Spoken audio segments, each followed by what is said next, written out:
Hollywood was the wood that you would use to cast spells. So it's like you can't make this shit up. And like I don't know, there's a lot of people like you have like it's like a gradient. You have like conspiracy theorists and then you have coincidence theorists, you know, where they think everything is a coincidence, and then you have the other people who think everything's a conspiracy. There's a happy medium, there's a gray area. Like I'm not a coincidence theorist. Like there's no way that it was a coincidence that they named it Hollywood and it happens to be the same wood that they use for magic wands. Like, and Hollywood is what pushes like every opinion that they want on Western culture, you know. So like I don't know, I just found it fishy that everyone's taking the same stance on like I just like I don't know. What do you think about the whole Russia thing? What's your take on it? What's your side? I don't know. Yeah, I'm concerned about other things.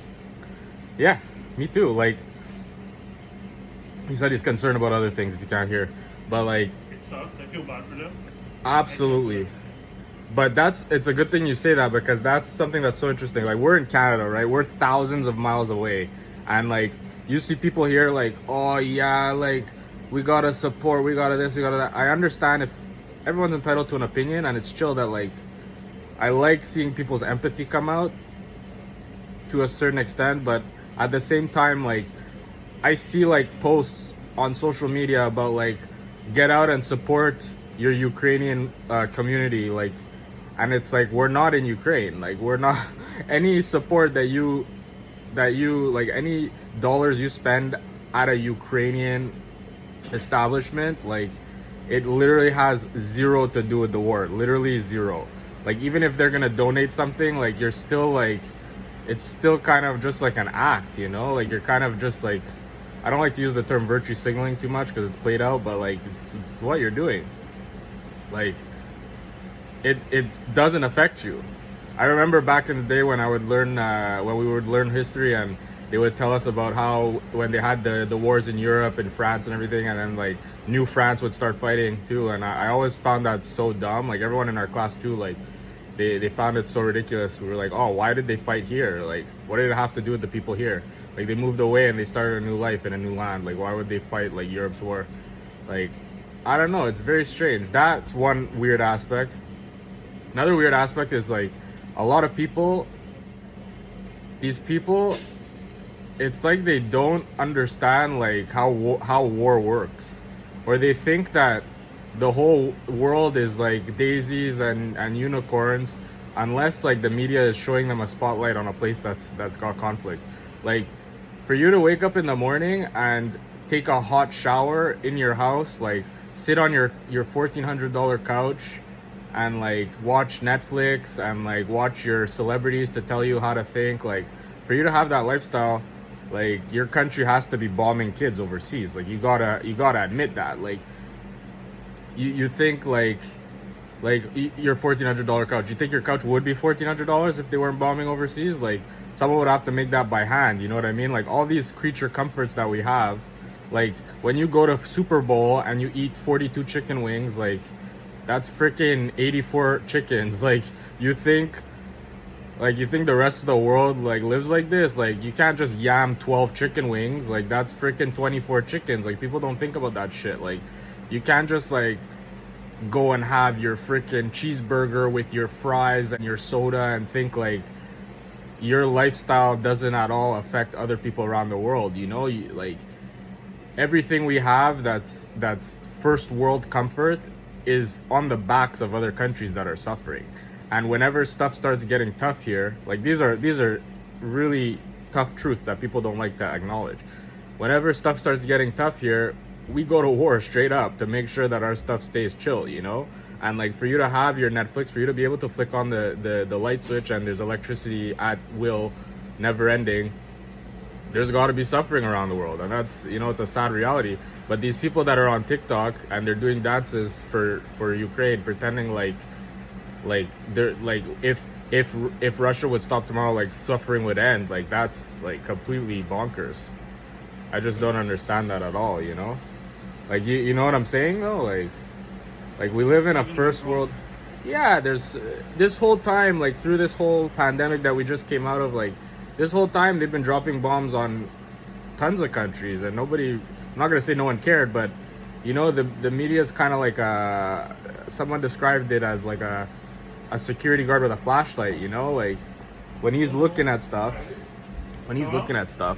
he's not showing you the whole room. You know, he's directing his light at what he's looking at the time. You know, so like there's times where he's gonna be directing his flashlight at something and you're gonna freak out about it, and then there's other times he's gonna turn away from it and you're not gonna see it anymore, you know. And just because you don't see it anymore doesn't mean that it went away, right? It just means that the media is not looking at it at the moment, right? So I think it's very important to remember that. And I find it interesting too that a lot of these people, it was like overnight, like they just went from freaking out about one subject that we just came out of to freaking out about that. And it's like these people are I don't have another way to describe it, but these people are dangerous, you know. Like they literally just like from one day to the next, it's just like a new thing, man. And I don't know, to me, I know that it's definitely a slippery slope that could get out of hand very easily, because when you have people that will just shape their beliefs and also shape their actions based on what is like the current events, what their favorite celebrity or what their favorite blue check mark is saying, you don't know what a person's gonna think from one day to the next, right? Like these people are just like, their whole reality is shaped by Hollywood and influencers, and I'm not even gonna get into that. The title of influencer is a whole other episode on itself, but it's just like these people from day to day, they could change. I'll give you an example. Like, I think I'm gonna call this episode "Stop Russian Hate," because just a few months ago, we had a whole campaign like "Stop Asian Hate," right? And like, the right wing, it's one thing. The right wing, okay, I get it. The right wing has always been savage. They've always been seen as racist. They've always been seen as like violent and whatever. So like for them to be like, oh yeah, we should go bomb them and blah blah blah, no mercy, it's kind of, I'm not gonna say it's normal, but at least it's consistent with how they've been acting for the past like how many ever years that you've been following politics, right? But to see the left calling for the flattening of Russia is like, it's so shocking to see the left also. Propaganda too, huh? It's unbelievable. The Russians don't even know what they're fighting. It's unbelievable to me to see like left wingers. I don't like to use the wings, but I'll use it in this scenario because these people identify as left.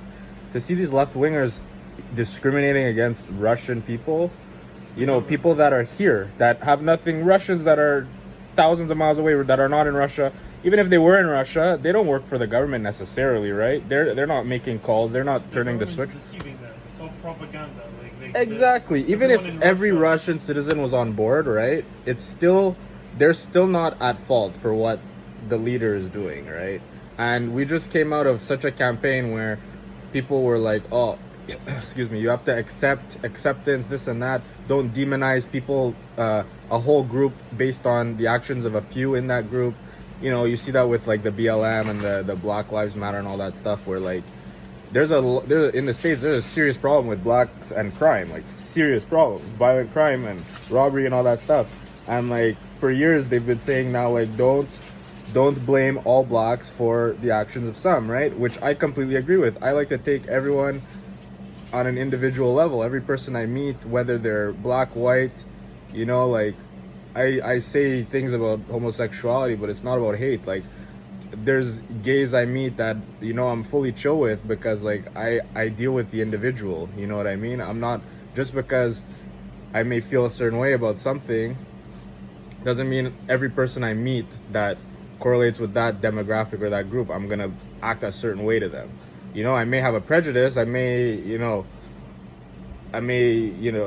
kind of like look at them twice or kind of have my guard up in certain regards, but I'm not gonna discriminate against them. And if you think about it, like the average like low-level thinker, if they're just like eating it up and like hating Russians and this and that, like that stuff kind of trickles down to kids and stuff. Like think about kids that are in school, like little kids. Like think about a an 8-year-old in school and he's Russian, like, and he's getting bullied by the other kids, but just because he's Russian, you know, because like nobody's fucking with Russians now, and it's just like, yo, like, there's so many innocent people, and especially children. I always feel bad for the children because they're the ones that are the biggest victims in all this, right? Like, there's kids that are nowhere near Russia. There's kids that never even been to Russia, but they're ethnically Russian, and they're just they're gonna feel that. I could tell you, they're gonna feel that for sure. They're gonna feel the hate because kids are very attentive, and they're gonna overhear stuff, they're gonna see stuff, and they're gonna feel bad about themselves. And I don't know if that's like really everyone's intention. I highly doubt it's people's intention who are like condemning Russians, but like, you gotta think about that, you know. It's definitely a factor, you know. Like, I don't know, you have any thoughts to add to this whole thing? You don't have an opinion, eh? No opinion? I think that's the best thing, like, to not, like, they take the binary out of stuff. I say they because there is a they, and people are always like, who's they? They could be anyone. If you're ordering a pizza, you're they. Like, you're conspiring about what topics to put on the pizza, and you're calling the place. Like, that's freaking logic. Like, so they could be Hollywood, they could be the government, they changes depending on what you're talking about. So like, the fact that they are just promoting that and like letting it slide that people are hating on Russians, like, and they're taking the binary out of certain things that biologically should have binary, which I won't go too far into in this episode because I'm already at 15 minutes, but they take the binary out of biological things and they put the binary into things that are societal, like social things that don't have a binary at all, that are a gradient, that are a spectrum of, you know, you could have, there are many facets to this issue, right? You can't just be like, oh, I'm team Ukraine or oh, I'm team Russia. Like, there are facets to every issue. So the fact that people are just jumping on one team or the other, to me, is a red flag, and I don't do that. I don't do that. People say I'm a contrarian. I'm not a contrarian. I follow my gut, I follow God, and normally when I do that, I'm usually on the ball. Like, you could go back, you could watch episode 1, 2, 3, you watch all the episodes. I like, with God's help, it's not me. If I'm stabbing in the dark, I'll probably be wrong. But because I'm trusting some sort of ethereal consciousness, I'm pretty on the ball. Like, I called out the trucker thing before I didn't see anyone's streams talking about it. I didn't know any of the facts. This was before they even arrived to Ottawa. When they were still driving through the country, I was like, yo, this is not what you guys think it is. And in the end, it turned out that it was like, it's always money laundering, but in the end, it was some shady stuff with the accounting, with the $10 million, all kinds of stuff got super shady real quick. And like, I came out like from the jump and said like, yo, you guys this is not something you want to involve yourself in online, this, that. So like, I'm not a contrarian. I have always my angle, and my angle may appear that I'm just trying to, you know, be contrary to what the status quo is, but I really think about these issues and I really come to my own conclusions. I critically think about them. So it's a bit insulting when people just blanket statement, oh, you're a contrarian. Like, no, like, there's a lot of things that I've agreed with right away just because it seems true and it seems, you know, real. But this situation, I'm definitely not taking a side. I just think it's dumb to discriminate against a demographic of people. That to me is the dumbest thing. And that to me leads to other things in the future where like they could just tell you to discriminate against anybody, you know? If they decide like they're gonna demonize a certain group, they could do that. And that could get very dangerous. Historically, you gotta remember history. I don't know how the quote goes, but it's something like, if you know history, you know the future or whatever. But like, guys, if you don't believe me, like, look back at history and you'll see, like, once people start getting on that vibe where the media or certain groups, or now we have influencers, TikTokers, if they could get you to demonize a group, and people see like on a mass scale that the government is like sanctioning and not fucking with a certain group and outcasting them and this and that, that could get very dangerous very quick. So just be careful with that. Don't promote any hate towards Russians or anything like that. Like, that's ridiculous. That's freaking weak, and it doesn't make any sense. You're not even there. You're not even in Europe.